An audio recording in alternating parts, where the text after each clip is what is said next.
கபால பைரவர். அருள்மொழி தேவி, குழந்தாய் விக்கிரமா, இதோ வந்து விட்டேன் என்று அலறிக்கொண்டு அலைக்கடலிலே பாய்ந்தாள் என்ற விவரத்தை கேட்டபோது விக்கிரமனுடைய கண்களில் நீர் ததும்பி வழிய ஆரம்பித்து விட்டது.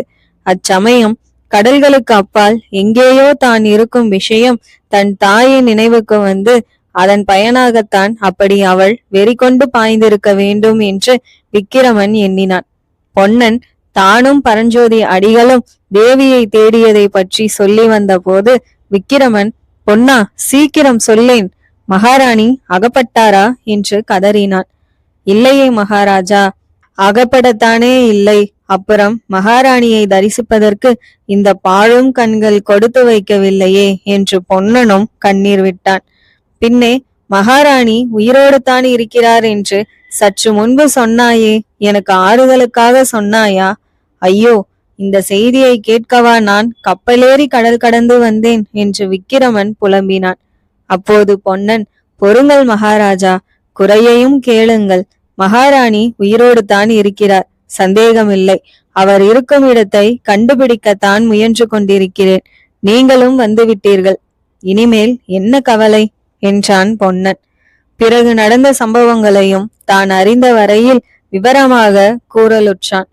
அலைகளுக்கு மத்தியில் அடர்ந்த இருளில் பரஞ்சோதி அடிகளும் பொன்னனும் அருள்மொழி ராணியை வெகுநேரம் தேடினார்கள். மகாராணி அகப்படவில்லை. பொன்னா, தேவியை சமுத்திரராஜன் கொண்டு போய் விட்டான் என்று பரஞ்சோதி அடிகள் துக்கம் ததும்பும் குரலில் கூறினார். பொன்னன் ஓவென்று அழுதான். இனிமேல் ஒருவேளை அகப்பட்டாலும் உயிரற்ற உடல்தான் அகப்படும் என்று 2 பேருடைய மனத்திலும் பட்டுவிட்டது. உயிரற்ற உடலை அலைகளே கரையில் கொண்டு வந்து தள்ளிவிடும். இனியும் தேடுவதில் ஒரு உபயோகமும் இல்லை. இவ்வாறு மனதில் எண்ணிக்கொண்டு 2 பேரும் கரையேறினார்கள்.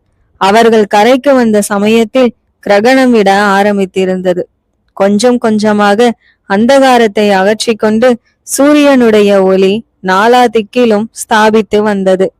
மாரி காலத்து மாலை வேளையை போல் தோன்றிய அச்சமயத்தில் பரஞ்சோதியாரும் பொன்னனும் கரையேறிய போது அங்கே வெடவெடவென்று குளிரில் நடுங்கிக் கொண்டு நின்ற பரஞ்சோதியாரின் பத்தினியும் வள்ளியும், வாருங்கள், சீக்கிரம் வாருங்கள் என்று கூவினார்கள்.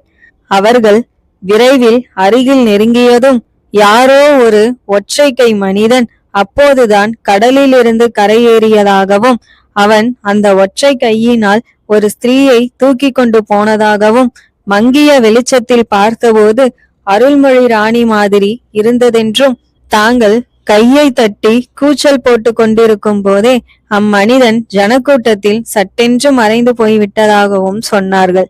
ஒரே படபடப்புடன் பேசிய அவர்களிடமிருந்து மேற்கண்ட விவரங்களை தெரிந்து கொள்வதற்கே சற்று நேரமாகிவிட்டது. முன்னால் அலைக்கடலில் அருள்மொழி ராணியை தேடிய பொன்னனும் பரஞ்சோதியாரும் இப்போது மறுபடியும் ஜனசமுத்திரத்தில் ராணியை தேட தொடங்கினார்கள். இதுவும் நிஷ்பலனே ஆயிற்று. மாநிலத்தில் உள்ள மாந்தர் யாவரும் திரண்டு வந்திருந்தது போல் தோன்றிய அந்த பெரிய ஜனக்கூட்டத்தில் ஒற்றை கை மனிதனையும் அவர்கள் காணவில்லை. அவன் ஒரு கையினால் தூக்கி சென்ற அருள்மொழி ராணியையும் காணவில்லை. எவ்வளவோ தேடியும் அகப்படாமற் போகவே திருவெண்காட்டு நங்கையும் வள்ளியும் பார்த்ததாக சொன்னதிலேயே அவர்களுக்கு அவநம்பிக்கை உண்டாயிற்று. அது ஒருவேளை அவர்களுடைய பிரம்மையாய் இருக்கலாம் என்று நினைத்தார்கள். ஆனால் அம்மூதாட்டியும் வள்ளியுமே தாங்கள் நிச்சயமாய் பார்த்ததாக ஆணையிட்டு கூறினார்கள். மேற்கண்ட வரலாற்றை சொல்லி முடித்த பிறகு அருள்மொழி ராணி இன்னும் உயிரோடு தான் இருக்கிறார் என்று தான் நம்புவதற்கு காரணம் என்னவென்பதையும் பொன்னன் கூறினான். வள்ளியும் அவனும் சில தினங்கள் வரையில் திருச்செங்காட்டங்குடியில் இருந்து விட்டு அருள்மொழி ராணியை பற்றிய மர்மத்தை தெரிந்து கொள்ளாமலே திரும்பி உறையூர் சென்றார்கள். அங்கே போய் சில நாளைக்கெல்லாம் சிவனடியார் வந்து சேர்ந்தார். மகாராணியை பற்றிய வரலாற்றை கேட்டு அவர் பெருந்துயரம் அடைந்தார். ஒற்றை கை மனிதனை பற்றிய விவரம் அவருக்கு பெரும் வியப்பை அளித்தது. வள்ளியை திரும்ப திரும்ப அவளுக்கு ஞாபகம் இருக்கும் விவரத்தை எல்லாம் சொல்லும்படி கேட்டார். கடைசியில் அவர், பொன்னா, வள்ளி சொல்லுவதில் எனக்கு பூரண நம்பிக்கை இருக்கிறது. ராணியை ஒற்றை கை மனிதன் தான் கொண்டு போயிருக்கிறான். ராணி உயிருடன் இருக்கிறாள் என்பதிலும் சந்தேகமில்லை. அவள் இருக்கும் இடத்தை கண்டுபிடிக்க வேண்டியது நம்முடைய பொறுப்பு என்றார். பிறகு அவர், அந்த ஒற்றை கை மனிதன் யார் தெரியுமா என்று கேட்டார். தெரியாதே சுவாமி என்று பொன்னன் சொன்னபோது சிவனடியார், அவன்தான் கபாலருத்ர பைரவன், கபாலிக மத கூட்டத்தின் தலைமை பூசாரி. தமிழகத்தில் நரபலி என்னும் பயங்கரத்தை அவன் பரப்பிக்கொண்டு வருகிறான். அதை தடுப்பதற்காகத்தான் நான் பிரயாத்தனப்பட்டு கொண்டு வருகிறேன். எங்கேயோ ஒரு ரகசியமான இடத்தில் அவன் ரணபத்ர காளி கோயில் கட்டியிருக்கிறானாம். அந்த இடத்தை கண்டுபிடித்தோமானால் அங்கே அநேகமாக நமது ராணியை காணலாம் என்றார். இதை கேட்டு பொன்னன் நடுநடுங்கி போனான். ஐயோ, மகாராணியை ஒருவேளை காளிக்கு பலி கொடுத்திருந்தாள் என்று அலறினான். இல்லை பொன்னா, இல்லை. கேவலம் ஒரு பலிக்காக கபால பைரவன் இவ்வளவு சிரமம் உள்ள ஒரு காரியத்தில் தலையிட்டிருக்க மாட்டான். வேறு ஏதோ முக்கிய அந்தரங்க நோக்கம் இருக்கிறது. ஆகையால் ராணியை உயிரோடு பத்திரமாய் வைத்திருப்பான். ரணபத்திர காளி கோயில் இருக்கும் இடத்தை நாம் கண்டுபிடிக்க வேண்டும் என்றார் சிவனடியார். இதன் மேல் பல்லவ சோழ நாடுகளை பொன்னனும் சிவனடியாரும் 2 பகுதிகளாக பிரித்து கொண்டு ஒவ்வொரு பகுதியை ஒவ்வொருவர் தேடுவது என்று தீர்மானித்து கொண்டார்கள். பொன்னன் வள்ளியை தன்னுடைய அத்தை வீட்டில் விட்டுவிட்டு சோழ நாடு முழுவதும் தேடி அலைந்தான். பிறகு காவிரியின் அக்கறைக்கு வந்து தேடத் தொடங்கினான். மாத கணக்காக தேடி அலைந்ததற்கு கடைசியாக 4 நாளைக்கு முன்புதான் பலன் கிடைத்தது. அந்த காட்டாற்றின் கரையோடு பொன்னன் மேற்கே 3-4 காத தூரம் போன பிறகு ஒரு பெரிய மலை அடிவாரத்திற்கு வந்து சேர்ந்தான். அந்த மலை அடிவாரத்தில் வெகு தூரம் அடர்த்தியான காடு சூழ்ந்திருந்தது. அவன் வழி பிடித்து கொண்டு வந்த காட்டாற்றானது அந்த மலை உச்சியிலிருந்துதான் புறப்பட்டிருக்க வேண்டும் என்றும் அந்த மலை கொல்லிமலையின் ஒரு பகுதியாய் இருக்கலாம் என்றும் பொன்னன் யூகித்தான். அந்த வன பிரதேசத்தை பார்த்த உடனேயே இதற்குள் எங்கேயாவது ரணபத்ர காளியின் கோயில் இருக்க வேண்டும் என்றும் பொன்னனுக்கு தோன்றியது. அந்த மலைக்கு உட்புறத்தில் காட்டுமிராண்டி ஜனங்கள் வசிப்பதாக பொன்னன் கேள்விப்பட்டிருந்தான். அவர்கள் சில சமயம் மலைக்கு வெளியில் வந்து நரபலி கொடுப்பதற்காக மனிதர்களை கொண்டு போவதுண்டு என்றும் கேள்விப்பட்டிருந்தான். ஆகவே பொன்னன் அந்த வன பிரதேசத்தில் நாலாபுரத்திலும் தேடி அலைய ஆரம்பித்தான்.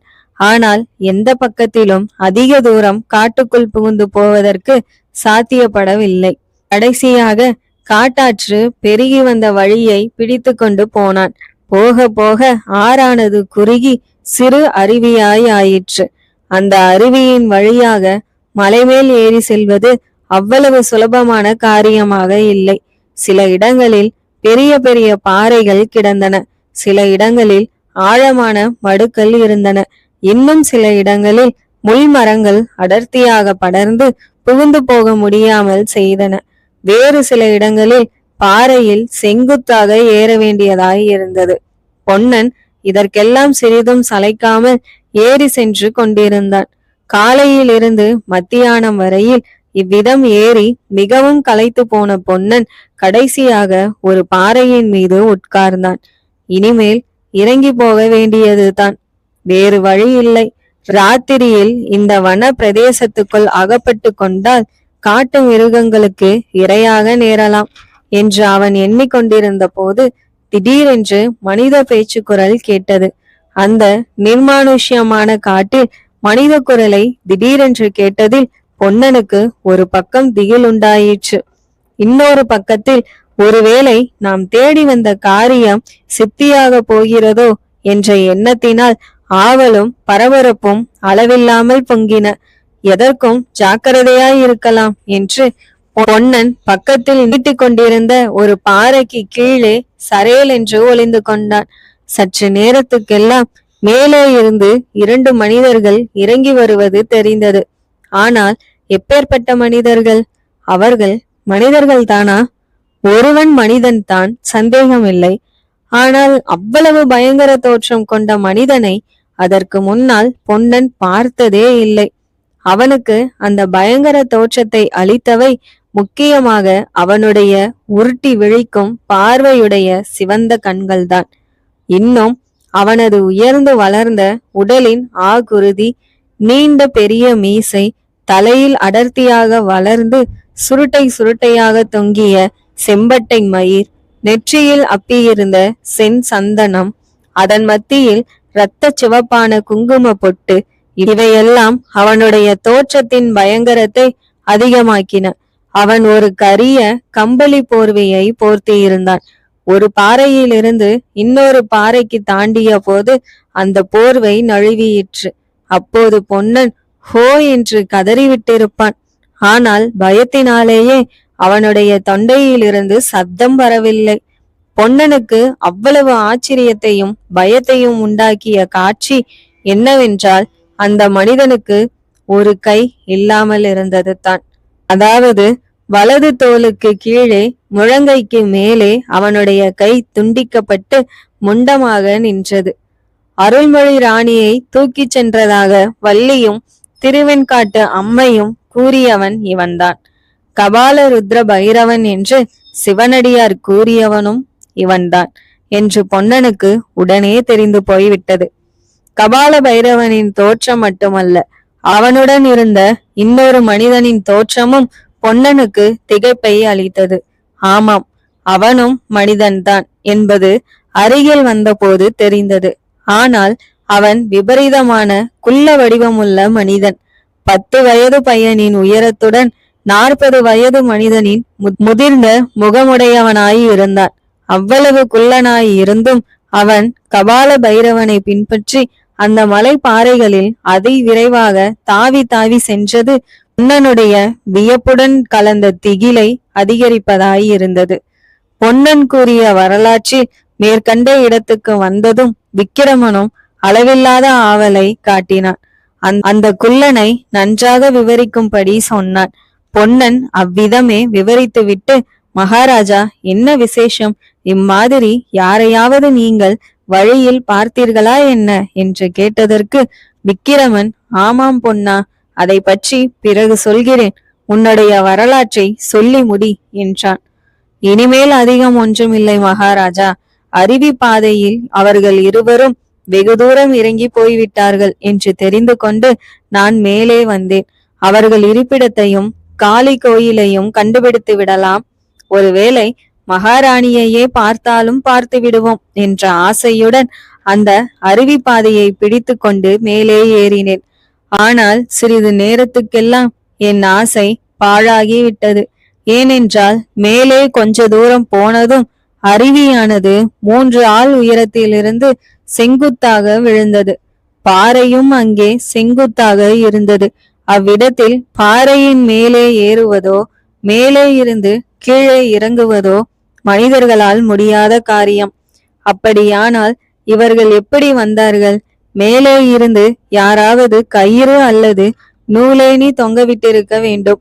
இல்லாவிட்டால் அந்த இடத்துக்கும் நான் ஒளிந்திருந்த இடத்துக்கும் மத்தியில் எங்கேயாவது ரகசிய வழி இருக்க வேண்டும்.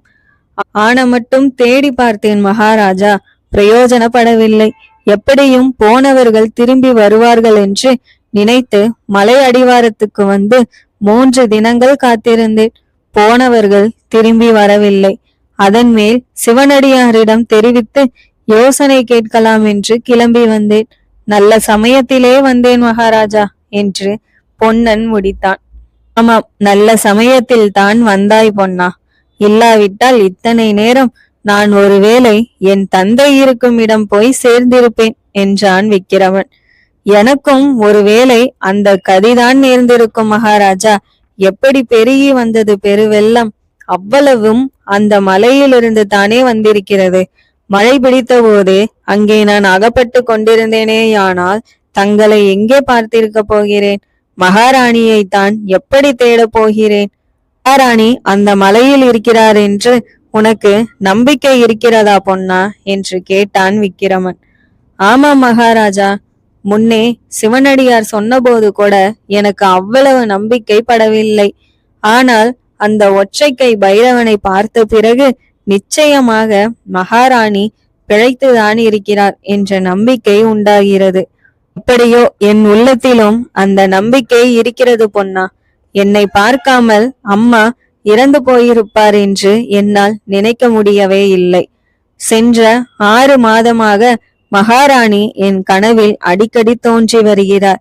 தை அமாவாசை என்று என் பெயரை கூவிக்கொண்டு கடலில் பாய்ந்ததாக சொன்னாயே, கிட்டத்தட்ட அந்த நாளிலிருந்துதான் அடிக்கடி அவர் கனவில் வந்து என்னை அழைக்கிறார். அவர் உயிரோடு தான் இருக்க வேண்டும். ஐயோ, இந்த நிமிஷத்தில் கூட அவர் என்னை கூவி அழைக்கிறார் பொன்னா. அம்மா அம்மா என்று அலறினான் விக்கிரமன். அப்போது பொன்னன் சட்டென்று விக்கிரமனுடைய வாயை பொத்தி, மகாராஜா பொறுங்கள் என்றான். பிறகு, அதோ கேளுங்கள், ஏதோ சத்தம் கேட்கிறது, மனித குரல் என்று காதோடு கூறினான். உண்மையிலேயே அந்த இருண்ட மண்டபத்துக்கு வெளியே யாரோ இருவர் பேசிக்கொண்டிருக்கும் சத்தம் கேட்டது.